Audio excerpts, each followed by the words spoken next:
আসসালামু আলাইকুম। আজকে আমরা যে জিনিসটি দেখব সেটি হচ্ছে এক কথায় প্রকাশ।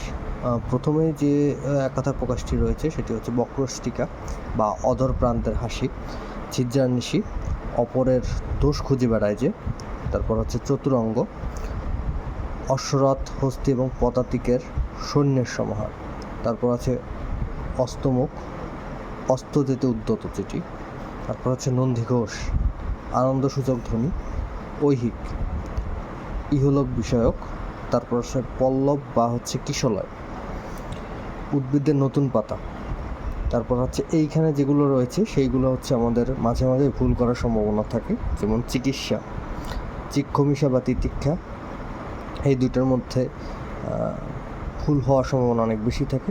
তাই জন্য চিকিৎসা হচ্ছে করার ইচ্ছা, চিক্ষমিষা বা তিতিক্ষা ক্ষমা করার ইচ্ছা।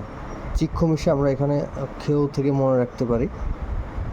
তারপর হচ্ছে তুরঙ্গম, তরায় গমন করে যে, একটি বাদ পড়েছে নিক্কণ, নূপুরের ধ্বনি, দৈপায়ন, দ্বীপে জন্ম হয়েছে যার, অনিন্দ, নিন্দা করার অযোগ্য, যেটা হচ্ছে আর নিন্দা করা যায় না সেটা হচ্ছে অনিন্দ। তারপর হচ্ছে সরাসর, পুরুষের কটিভূষণ। তারপর প্রিয়বাদী, প্রিয় কথা বলে যে।